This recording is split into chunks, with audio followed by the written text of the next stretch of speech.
திருநெல்வேலியிலேருந்து காலையில் போய் ஒரு டாக் பிக் பண்ண போயிருந்தோம். 1 மாதத்துக்கு முன்னாடியே நம்மள்ட்ட புக் பண்ணியிருந்தாங்க. ராஜபாளையம் 10 மாதம் நல்ல அக்ரெசிவ் டாகு.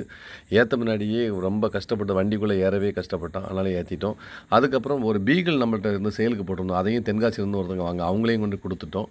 நிறைய பேர் என்ன கேட்குறாங்கன்னு, சார் உங்கள் ஹாஸ்டலில் என்ன ஃபுட்டு ஃபாலோ பண்ணுறீங்க? மதியானம் என்ன கொடுக்குறீங்க? மார்னிங் என்ன கொடுக்குறீங்க? மார்னிங் வந்து ட்ரை ஃபுட்டு லிமிட்டாக கொடுப்போம். மதியானம் அன்லிமிட்டெட் ஃபுட்டு வித் சிக்கன் வந்து 1/2 kgக்கு குறையாமல் ஒவ்வொரு டாக்ஸுக்கும் இருக்கும்.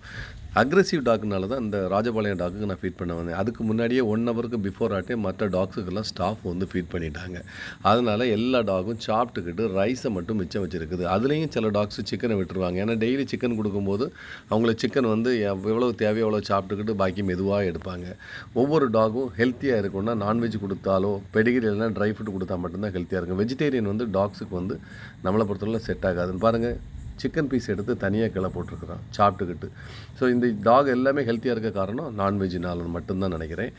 இவனை பாருங்கள், ஈவினிங் எல்லாம் சாப்பிட்டு முடிச்சாச்சு. அக்ரெசிவ் டாக் நம்மள்கிட்ட வந்து வித்தின் 1 டேலே பழகிட்டான் பாருங்கள். ஸோ பெட்ஸை பொறுத்தளவில் நம்ம நல்லா பழகுனா பழகுவாங்க.